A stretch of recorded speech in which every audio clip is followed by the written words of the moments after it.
Good morning. अच्छा, last class में हमने कुछ इंट्रोडक्शन देखा था कंपनी का कि भैया कंपनी क्या होती है, कंपनी में शेयर कैपिटल क्या होती है ना, फेस वैल्यू क्या होती है, इशू प्राइस क्या होता है, सिक्योरिटी प्रीमियम क्या होता है, ये सब हमने देखा था, है ना। इसके अलावा हमने टाइप्स ऑफ कंपनी देखी थी जो मेजरली तीन टाइप की होती है, प्राइवेट, पब्लिक और वन पर्सन कंपनी, है ना। अब कुछ और टाइप्स ऑफ कंपनी हम पढ़ने वाले हैं जो कंपनीज एक्ट में डिफाइंड है ना। तो सबसे पहले जो कंपनी आती है वो होती है गवर्नमेंट कंपनी। अब ये क्यों पढ़ रहे हैं भैया, ये थ्योरी क्वेश्चन आ जाता है कभी कभी। Right A short note on this. भैया इस टॉपिक पे शॉर्ट नोट लिखो। तो शॉर्ट नोट लिखने पड़ेंगे। तो जैसे गवर्नमेंट कंपनी, तो गवर्नमेंट कंपनी कौन होती है, जिसमें नॉट लेस देन 51%, मतलब मिनिमम 51% शेयर्स या तो सेंट्रल गवर्नमेंट के पास है, या स्टेट गवर्नमेंट के पास है, या गवर्नमेंट्स के पास है, चाहे वो पार्टली स्टेट गवर्नमेंट की हो, पार्टली सेंट्रल गवर्नमेंट की हो। मतलब जैसे 30% सेंट्रल गवर्नमेंट की है और 52% स्टेट गवर्नमेंट की, या 21% सॉरी स्टेट गवर्नमेंट की, तो दोनों की मिला के 51 हो गई, तो भी वो गवर्नमेंट कंपनी कहलाएगी। तो कोई भी कंपनी में मिनिमम 51% शेयर होल्डिंग अगर स्टेट और सेंट्रल दोनों में से किसी भी गवर्नमेंट के पास या दोनों के कॉम्बिनेशन मिला के मिल जाए, तो वो कौन सी कंपनी बन जाती है बेटा, ठीक है। तो गवर्नमेंट कंपनी में वो कंपनियां भी गवर्नमेंट कंपनी ही कहलाएगी जो उस गवर्नमेंट कंपनी की सब्सिडियरी कंपनी है। जैसे मान लो सब्सिडियरी कौन सी होती है, सब्सिडियरी की डेफिनेशन भी पढ़ लो, सब्सिडियरी की डेफिनेशन।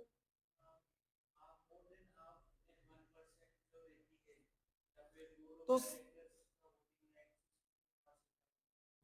ठीक है, तो सेक्शन 2 सबसेक्शन 87 ऑफ कंपनीज एक सब्सिडियरी कंपनी को डिफाइन करता है, और वो ये बोलता है a company in which the holding company controls the composition of board of directors.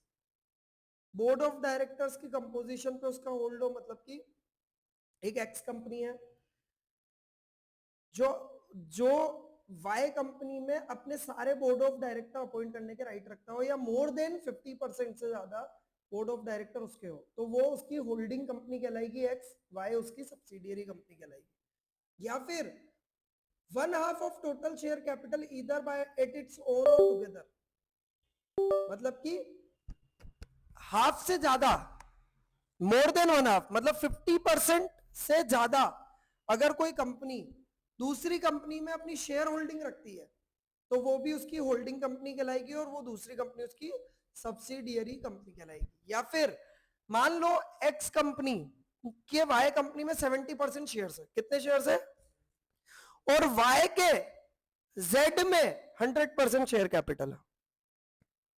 तो एक्स की सब्सिडियरी हो गई वाई, वाई की सब्सिडियरी हो गई जेड, और जेड भी एक्स की सब्सिडियरी कहलाएगी, इवन इफ एक्स के पास कोई शेयर नहीं है, बट वो क्योंकि उसकी सब्सिडियरी की सब्सिडियरी है, इसलिए ये भी इसकी सब्सिडियरी होगी।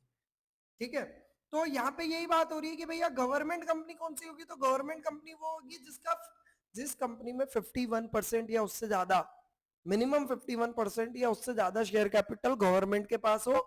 गवर्नमेंट कंबाइंडली भी उसे होल्ड कर सकती है और सिंगुलरी भी, मतलब स्टेट गवर्नमेंट का अकेला भी होगा तो भी गवर्नमेंट है, सेंट्रल गवर्नमेंट का होगा तो भी गवर्नमेंट है, और उस कंपनी की अगर कोई सब्सिडियरी है तो वो भी गवर्नमेंट कंपनी ही कहलाएगी। ठीक है, समझ में आ गया। ओके, तो section 245, section 2 subsection 45 of companies act government company को डिफाइन करता है। ऐसे ही foreign company, section 2 subsection 42, foreign company के लिए क्या बोला है, तो फॉरेन कंपनी ये अकाउंट्स में, इसीलिए वैसे तो देखो आने के चांसेस बहुत कम है, अकाउंट्स में नहीं आएंगे, बट फिर भी पढ़ना जरूरी है, कभी आ गया तो शॉर्ट नोट। वैसे आपने लॉ में भी पढ़ोगे, है ना, लॉ में है आपके, वहां भी पढ़ना है। तो फॉरेन कंपनी क्या होगी, फॉरेन कंपनी वो कंपनी है जो कि इंडिया के आउटसाइड इनकॉर्पोरेट हुई है, साथ में इंडिया में काम कर रही है। अगर इंडिया में वो काम ही नहीं कर रही है तो फिर तो वो फॉरेन कंपनी ही नहीं है, क्योंकि इंडिया का उससे कोई लेना देना ही नहीं है। तो ऐसी कंपनी जो इनकॉर्पोरेट आउटसाइड इंडिया हुई है और इंडिया में बिजनेस कर रही है, वो आपके लिए क्या कहलाएगी, फॉरेन कंपनी कहलाएगी। प्राइवेट कंपनी, तो प्राइवेट कंपनी के लिए क्या बोला है सेक्शन 2 सबसेक्शन 68 ने, कि restrict the right to transfer it share, restrict the right to transfer it share मतलब शेयर ट्रांसफर नहीं होते इसमें, है ना। except in case of 1% company limits the number of its member to 200. 1% company में एक ही पर्सन होता है, मतलब 1% company is also a private company, है ना। इसके अलावा 200 से ज्यादा मेंबर नहीं हो सकते इसमें, ठीक है। प्रोवाइडेड दैट अगर 2 या 2 से ज्यादा लोग एक ही शेयर को होल्ड करते हो, जॉइंटली होल्ड करते हो, तो उसे सिंगल माना जाएगा। मतलब मान लो मैं और मेरी वाइफ ने एक कंपनी के शेयर लिए हमारे जॉइंट अकाउंट में, तो वहां पे 2 शेयर होल्डर नहीं होंगे, क्योंकि शेयर पे दोनों का राइट जॉइंटली है, तो शेयर होल्डर एक ही कहलाएगा, ठीक है।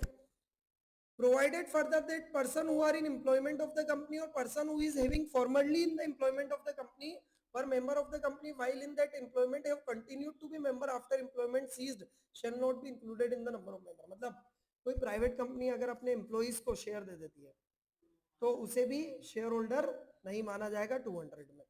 Prohibits any invitation to the public to subscribe any security of the company। Shares of private company are not listed on the stock exchange। तो ये तो एक नोट है, बट प्राइवेट कंपनी कभी भी अपने शेयर्स पब्लिक को ऐसे अनाउंस नहीं, एडवर्टाइज नहीं कर सकती, इनविटेशन नहीं दे सकती कि आप हमारे शेयर्स खरीदें, ठीक है। तो प्राइवेट कंपनी कौन सी होती है? प्राइवेट कंपनी जिसके शेयर्स ट्रांसफर नहीं होते, जिसमें मैक्सिमम 200 मेंबर्स होते हैं, और जो पब्लिक को अपने शेयर्स सब्सक्राइब करने का इन्विटेशन नहीं दे सकती है, वो प्राइवेट कंपनी होगी। 3 चीजें ध्यान रखनी है।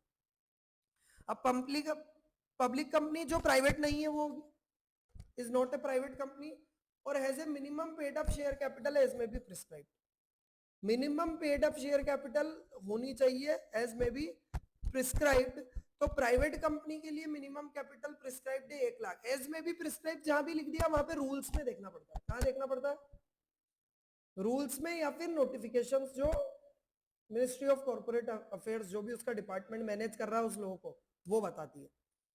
Provided that a company which is a subsidiary of a company not being a private company shall be deemed to be public company for the purpose of this act even when sub subsidiary company continues to be private company in its article। अब क्या बोल रहा है? कोई company जो private है और वो सब्सिडियरी पब्लिक कंपनी, तो उसे भी क्या माना जाएगा? ठीक है। जैसे गवर्नमेंट कंपनी में हमने बोला कि कोई कंपनी अगर सब्सिडियरी है किसी गवर्नमेंट कंपनी की, तो वो भी क्या कहलाएगी? Government company. ऐसे ही a company which is listed public company if it gets unlisted continues to be public company। अगर कोई कंपनी लिस्टेड पब्लिक कंपनी थी, लिस्टेड थी, और अगर अब अनलिस्ट हो गई है तो भी वो पब्लिक ही कहलाएगी, उसे प्राइवेट नहीं माना जाएगा। प्राइवेट में कन्वर्ट भी करा लिया तो भी क्या मानी जाएगी? पब्लिक ही मानी जाएगी। भाई मेरी बात सुन, सिंपली यार कोई कंपनी है जो लिस्टेड है, उसमें लोगों ने शेयर खरीद रखे, अब आपने क्या कराया? उसको डीलिस्ट करा के प्राइवेट करा दिया। प्राइवेट मतलब शेयर ट्रांसफर नहीं हो सकते, तो ये तो फंस गया ना लोग, फंसे कि नहीं फंसे? तो यहाँ पे एक्ट में ही लिख दिया कि आपने चाहे अनलिस्ट करा दिया हो, क्योंकि पब्लिक कंपनी के शेयर ट्रांसफरेबल है, उसमें परमिशन नहीं लेनी पड़ती, मैं किसी को भी दे सकता हूँ शेयर्स को। बट प्राइवेट में तो सभी शेयर होल्डर की परमिशन लगती, बहुत लंबा प्रोसीजर है। तो पब्लिक के केस में अगर आप पहले लिस्टेड थे, मतलब कि आप में जनरल पब्लिक इंटरेस्टेड है, मैंने पब्लिक ने शेयर खरीदे और आपने डीलिस्ट करा दिया और कंपनी को प्राइवेट करा दिया, मतलब शेयर ट्रांसफर ही नहीं हो सकते, गड़बड़ हो गई ना। तो प्राइवेट कराने के बाद भी क्या मानी जाएगी? वो पब्लिक मानी जाएगी। अगर वो पहले कभी लिस्ट हुई है तो वो हमेशा पब्लिक कहलाएगी, चाहे वो प्राइवेट में कन्वर्ट हो जाए। Minimum paid up share capital as per companies act अभी जो बोला गया है वो है 1 लाख प्राइवेट कंपनी के लिए और 5 लाख पब्लिक कंपनी के लिए, ठीक है। इससे ज्यादा मिनिमम मतलब हमेशा मिनिमम, कम से कम। 1% कंपनी वो है जिसमें एक ही पर्सन मेंबर होता है और सारे फीचर प्राइवेट के। स्मॉल कंपनी कौन सी होती है?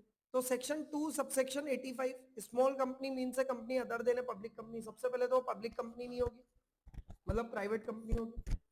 Paid up share capital of which does not exceed 4 crore rupees और such higher amount as may be prescribe which shall not be more than 10 crore.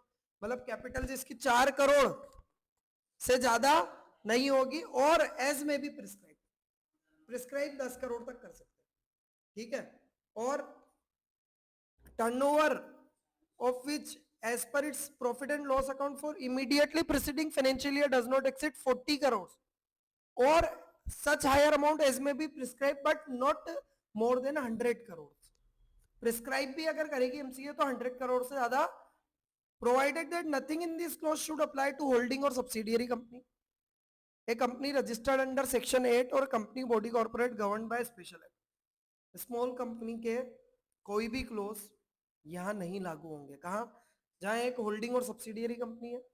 एक कंपनी जो रजिस्टर्ड अंडर सेक्शन 8 है, section 8 company NPO वाली होती है, और body corporate govern by any special act, जैसे RBI act, bank companies act में भी रजिस्टर्ड है और उसके ऊपर आरबीआई का एक्ट भी लगता है, तो वो कभी भी स्मॉल कंपनी नहीं कहलाएगी। आ रहा है समझ में? Okay. Listed company, listed company कौन सी है? सेक्शन 2 सबसेक्शन 52 ये बोलता है लिस्टेड कंपनी मीन से कंपनी, सबसे पहले तो वो पब्लिक कंपनी होती है। देखो, मीन से company which has its own security listed on, has its security listed on recognized stock exchange. Company whose shares are not listed on any recognized stock exchange is called unlisted company. Unlisted company can be public or private company. मतलब कि listed company हमेशा public ही होगी, obviously तभी share transferable है। Unlisted public भी हो सकती है, private भी हो सकती है। Unlisted company means a company which means a company not having any limit on the liability of its member. Unlimited company, sorry, unlimited company वो कंपनी होगी जिसके मेंबर्स के ऊपर लाइबिलिटी जो है उसकी कोई लिमिट नहीं है। मतलब कि अगर कंपनी लॉस में चली जाती है तो उसके पर्सनल असेट भी बेचना पड़ेंगे। Company limited by shares, limited by share मतलब उसकी उतनी लाइबिलिटी जितने उसको शेयर अलॉट किया, और अगर उन शेयर्स पे वो पूरा पैसा दे चुका है तो फिर लाइबिलिटी भी नहीं बची। बट हाँ, अनलेस उन्होंने फ्रॉड नहीं किया। अगर ये डिफाइन हो जाता है बाद में कि फ्रॉड था, जानबूझ के किया गया एक्ट है और उससे कंपनी को लॉस हुआ है, तो फिर तो वो वहां पे कंपनीज एक्ट वाले पकड़ लेंगे और फ्रॉड की कैटेगरी में जाती है, उनकी पर्सनल असेट बेच देंगे, है ना। Company limited by guarantee, guarantee क्या होती है भैया? अगर गारंटी तभी इन्वोक होगी जब कंपनी वाउंड अप हो रही है और लॉस हो रहा है और कंपनी के असेट से उनकी लाइबिलिटी पे नहीं हो रही है, तो जिन जिन ने गारंटी दी थी वो उस टाइम पैसा लेके आएंगे। मतलब पहले पैसा नहीं देंगे, पैसे तो उन्होंने जो कैपिटल थी वो तो दे दी, बट गारंटी भी दी कि अगर कंपनी को लॉस होता है तो हम मिनिमम इतने पैसे आपको देंगे। वो कब इन्वोक होगी? Only in case of wound up, है ना, मिलेगी नहीं आपको गारंटी कंपनी। होल्डिंग कंपनी हमको समझ में आ गया, जिसकी कोई सब्सिडियरी है वो होल्डिंग है। मालिक जो है, सब्सिडियरी जिसपे कंट्रोल है किसी का मोर देन 50% से ज्यादा, तो वो क्या कहलाएगी? Subsidiary company. ठीक है, आ रहा है समझ में? तो these are the types of company, है ना, एग्जाम में शॉर्ट नोट में पूछ लेता है, इसलिए हमने पढ़ा, बहुत बार आया है सब्सिडियरी कंपनी कौन सी होती है ना। इसके अलावा प्राइवेट कंपनी कौन सी होती है, पब्लिक कंपनी कौन सी होती है, ये बहुत कॉमन क्लोज है, 2-2 मार्क्स के शॉर्ट नोट आ जाते हैं, तो हमको करना है। हाँ जी, अब फाइनल अकाउंट्स की बात करते हैं, मतलब financial statements of a company.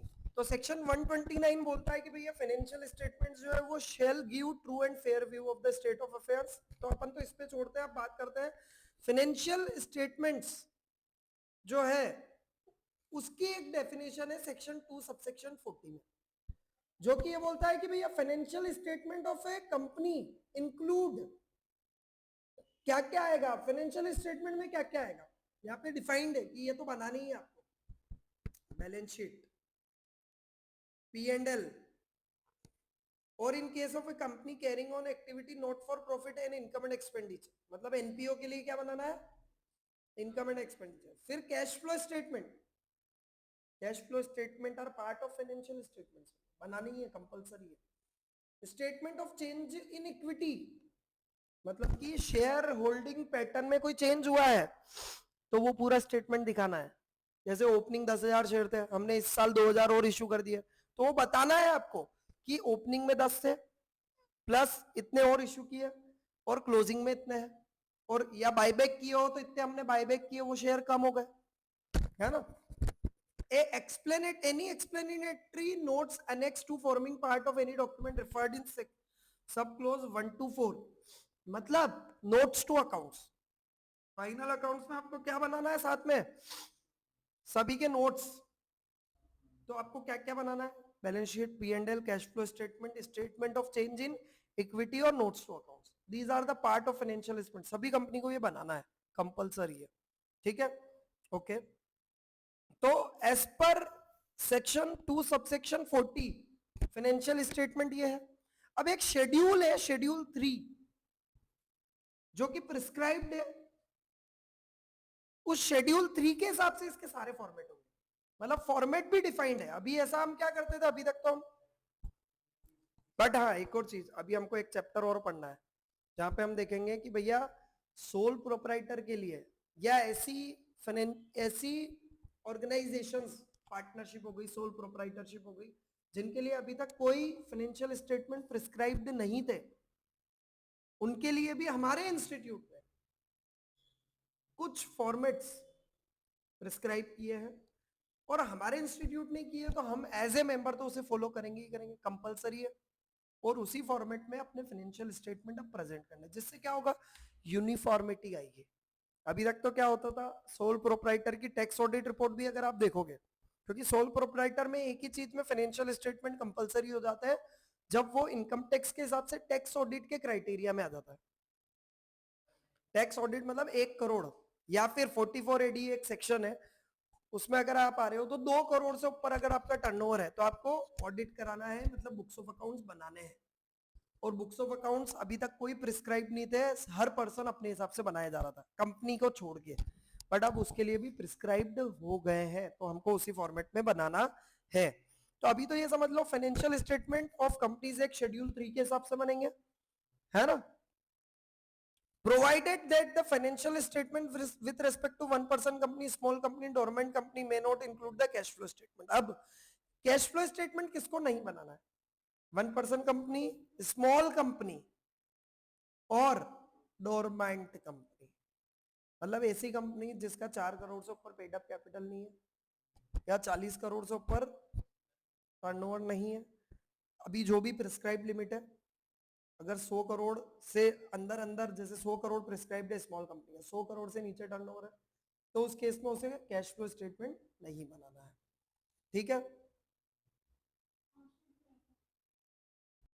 Schedule 3 जो है उसमें भी फॉर्मेट्स 3 डिवीजन में बटे हुए। पहला डिवीजन, ऐसी कंपनीज जिनके ऊपर अकाउंटिंग स्टैंडर्ड, जिनको अकाउंटिंग स्टैंडर्ड फॉलो करना। अब देखना हमारे जो इंस्टीट्यूट है ना, उसने सबसे पहले इशू किया था अकाउंटिंग स्टैंडर्ड्स। 2016 तक हम अकाउंटिंग स्टैंडर्ड्स ही फॉलो कर रहे थे, 2015-16 की बात है। 1 अप्रैल 2016 पहली बार, अब हमारे जो अकाउंटिंग स्टैंडर्ड थे वो ग्लोबल फॉर्मेटी में नहीं थे। ग्लोबल जो स्टैंडर्ड्स है, जिसे इंटरनेशनल फाइनेंशियल रिपोर्टिंग स्टैंडर्ड्स बोलते हैं, IFRS, उनके साथ यूनिफॉर्मिटी में नहीं थे। तो ऐसी कंपनीज जो MNC होती है, मल्टीनेशनल कंपनीज होती है, उनको 2 तरह से अकाउंट्स बनाने पड़ते थे। एक तो इंडियन सिनेरियो के हिसाब से और एक इंटरनेशनल सिनेरियो के हिसाब से, क्योंकि उन्हें दूसरी कंट्रीज में भी वर्क करना है। और मेजरली कंट्रीज IFRS फॉलो करती है, और हमने हमारे अकाउंटिंग स्टैंडर्ड्स बना रखे थे। अब अकाउंटिंग स्टैंडर्ड्स और इंटरनेशनल फाइनेंशियल रिपोर्टिंग स्टैंडर्ड्स में बहुत डिफरेंसेस है पॉलिसीज में, है ना। तो उनको यूनिफॉर्म करने के लिए इंडिया ने अपने स्टैंडर्ड्स को कन्वर्स्ड किया, थोड़ा चेंज किया, और एक और स्टैंडर्ड्स इशू किए, end S, accounting standards. These are the converted form of IFRS which are majorly in uniformity with IFRS. जिससे क्या होगा, जो MNC कंपनी है उनको अपनी बुक्स में ज्यादा मेजर फर्क डिफरेंस ना करना पड़े, और उनके अकाउंटिंग स्टैंडर्ड्स जो IFRS से है वो मैच हो जाए हमारे। तो शेड्यूल 3 ने भी अपना प्रेजेंटेशन चेंज किया। शेड्यूल 3 ऑफ कंपनीज एक्ट में थोड़े बहुत चेंजेस लाएगा और 3 डिवीजन बनाएगा। डिवीजन 1 ऐसी कंपनियां जिनको अकाउंटिंग स्टैंडर्ड्स ही फॉलो करने हैं। सेकंड, ऐसी कंपनियां जिनको इंड AS फॉलो करना है, उनके लिए अलग डिवीजन फॉर्मेट्स है। और third, NBFCs, non banking financial companies या banking companies. Non banking financial company का फॉर्मेट थोड़ा अलग होगा, बैंक्स मतलब, और फाइनेंस कंपनीज। अच्छा, इंड AS किस पे अप्लाई होंगे, तो भैया जितनी भी NBFC है जिनकी 250 करोड़ से ऊपर की नेटवर्थ है, उनको तो इंड AS फॉलो ही करना है। जितनी भी कंपनीज है, उन जिसकी भी नेटवर्थ 500 करोड़ से ऊपर है, उनको इंड AS फॉलो करना है, और सब अकाउंटिंग स्टैंडर्ड्स फॉलो कर सकते हैं, ठीक है। बट फाउंडेशन लेवल पे अब आपको कौन सा फॉर्मेट देखना, डिवीजन 1। जो कंपनीज अकाउंटिंग स्टैंडर्ड्स फॉलो करती है उनके लिए आपको पार्ट 1 और पार्ट 2 में दो फॉर्मेट दे रखे। पार्ट 1 ऑफ शेड्यूल 3 में फॉर्म ऑफ बैलेंस शीट है, और पार्ट 2 जो है हमारा वो है statement of P and L, form of statement of P and L. ठीक है, तो सबसे पहले पार्ट वन में vertical form of balance sheet बनेगी, ध्यान रखना, है ना। तो सबसे पहला जो साइड है वो है इक्विटी एंड लाइबिलिटी साइड। कौन सा साइड है बेटा? Equity and liability side. Equity and liability side में सबसे पहला 4 भागों में बटा हुआ है, देखो इक्विटी और लाइबिलिटी साइड। सबसे पहला share holder fund, second share application money pending allotment, third non current liability और fourth current liability, that's it. अब what is share holder fund? जो भी शेयर होल्डर से रिलेटेड फंड्स है, जैसे शेयर कैपिटल तो हुई गई, इसके बाद सिक्योरिटी प्रीमियम याद है आपको, वो भी शेयर होल्डर फंड का ही पार्ट है। इसके अलावा जितने भी रिजर्व्स है, प्रोविजंस नहीं बोल रहा हूं, क्या बोल रहा हूं, वो सब भी किसका पार्ट होगी? शेयर कैपिटल का। उसके बाद money received against share warrants. अब ये शेयर वारंट्स क्या होते हैं? तो शेयर वारंट क्या होते हैं? आपको राइट दिया है कि इतने टाइम बाद आप शेयर होल्डर बन सकते हो, शेयर्स नहीं दिया, आज राइट दिया है। आपके पास राइट है, आप चाहो तो वापस पैसे भी ले सकते हो, ये भी एक क्लोज है। 5 साल बाद आपके पास राइट आ जाएगा, आप या तो शेयर्स ले लो या फिर वापस से पैसे ले लो। ठीक है, तो ये शेयर वारंट्स होते हैं। जब पैसों की जरूरत होती है तो कंपनी इस तरह से भी अपने शेयर्स इशू करती है, तो वो भी शेयर होल्डर फंड का ही पार्ट है। Share application money pending allotment. अब आपने शेयर इशू किए, ईयर एंड पे किए। शेयर जब इशू होते हैं ना तो पहले एप्लीकेशन मंगाई जाती है, आगे हम पढ़ेंगे। उसके बाद देखा जाता है क्या हमें शेयर इशू करने चाहिए। अगर हम सारी जो कंडीशन है इशू ऑफ शेयर्स की एज पर कंपनीज एक्ट वो हमारी फुलफिल हो जाती है तो हम शेयर इशू कर देंगे, और अगर फुलफिल नहीं होगी तो हम शेयर इशू नहीं कर पाएंगे। तो तब तक के लिए ये एक तरह की लाइबिलिटी है। शेयर एप्लीकेशन मनी जो आपने ली है एप्लीकेशन पे, वो क्या है, एक तरह की, तो उसको हमने एक अलग हेड में डाल दिया। अगर आपने शेयर इशू नहीं किया और ईयर एंड पे share application money pending allotment है तो उसको अलग हेड में डाल दिया। इसके बाद नॉन करंट लाइबिलिटी और करंट लाइबिलिटी। तो सिंपल वनडे में अगर हम समझे करंट और नॉन करंट, तो हमारी सिंपल सी वो डेफिनेशन है 12 महीने वाली, कि अगर 12 मंथ्स के अंदर अंदर पे होने वाली है तो करंट लाइबिलिटी, और 12 मंथ के बाद पे होने वाली तो नॉन करंट। अभी के लिए यही समझ लो, इसके अलावा डेफिनेशन बहुत बड़ी है कंपनीज एक्ट की, बट अगर अभी हम बात करें तो सिंपल से फंडा है यार, करंट वो है जो 12 महीने के अंदर पे होने वाली है, और नॉन करंट वो है जो 12 महीने के बाद पे होने वाली है। और कौन से ये जो शेयर होल्डर फंड में नहीं आ रही है। तो नॉन करंट में भी अब आप देखोगे तो 3-4 कैटेगरी दे दी उन्होंने। लॉन्ग टर्म बोरोइंग, बोरोइंग मतलब लोन, पैसा लिया है तो वो यहां आएगा, और लंबे समय में पे होने वाला है तो नॉन करंट में आ जाएगा, लॉन्ग टर्म में। डिफर्ड टैक्स लाइबिलिटी, ये एक डिफर्ड टैक्स लाइबिलिटी एक अलग पूरा अकाउंटिंग स्टैंडर्ड और इंड एस बना हुआ है जिसमें आप पढ़ोगे, बट सिंपल सा मैं एक डिफरेंस दे देता हूं। कंपनीज एक्ट में आपने फाइनल अकाउंट्स अपने हिसाब से बनाए, डेप्रीसिएशन भी आपने कंपनीज एक्ट के हिसाब से लगाया, और इनकम टैक्स एक्ट अपने फाइनल अकाउंट्स में डेप्रीसिएशन और बहुत सारे खर्चों को अलग तरीके से लगाने की बोलता है। मतलब एग्जांपल के लिए मान लो आपकी एक मशीन है जिसपे कंपनीज एक्ट ने बोला 15% डेप्रीसिएशन लगेगा, सॉरी इनकम टैक्स ने बोला 15% डेप्रीसिएशन लगेगा, मतलब 1.5 लाख, और कंपनीज एक्ट बोल रहा है नहीं नहीं इस पे डेप्रीसिएशन 5% ही लगेगा। कितना लगेगा भैया? 50,000। दोनों में डिफरेंस कितना आया? 1 लाख आ गया। मतलब इनकम टैक्स में 1 लाख रुपए खर्चा ज्यादा बुक हुआ, और कंपनीज एक्ट में 50,000 ही डेप्रीसिएशन बुक हुआ, मतलब 1 लाख रुपए से प्रॉफिट बढ़ रहा है। बट टैक्स किसके हिसाब से भरोगे? इनकम टैक्स किसके हिसाब से भरोगे? कंपनीज एक्ट के बुक्स के हिसाब से, कंपनीज सॉरी इनकम टैक्स की बुक्स के हिसाब से? तो कंपनीज एक्ट के हिसाब से नहीं भरेंगे टैक्स, तो हम इनकम टैक्स के हिसाब से भरेंगे, और इनकम टैक्स के हिसाब से 1 लाख पे कम टैक्स भरा। बस कंपनीज एक्ट के हिसाब से 1 लाख पे ज्यादा टैक्स भरना था। टैक्स भरेंगे, लेकिन कब भरेंगे? बाद में। कैसे भरेंगे? क्योंकि बाद में जब इनकम टैक्स में डेप्रिसिएशन कम लगने लग जाएगा और कंपनीज एक्ट में बढ़ जाएगा, क्योंकि उसमें ज्यादा लग रहा है तो ऑब्वियसली कभी तो कम होगा, तो ये डिफरेंस आगे जाके एडजस्ट हो जाएगा ना। Deferred tax liability companies act के हिसाब से ये क्या हो गई, आज नहीं भरी लेकिन आगे तो समझ में आ रहा है, जो भरनी है आगे जाके डिफर्ड टैक्स भरनी पड़ेगी। कब भरनी पड़ेगी, आगे जाके भरनी पड़ेगी, लेकिन हमारे लिए तो लाइबिलिटी है ना। और ट्रू एंड फेयर व्यू तो तभी दिखाएगा जब आज की लाइबिलिटी आज ही बुक हो जाए, भली पे बाद में करेंगे। बट अब deferred tax liability non current में कब आई, जब कंपनी को लगता है कि ये 1 साल से बाद में पे होने वाली है, तो डिफर्ड टैक्स लाइबिलिटी कहां जाएगी, नॉन करंट।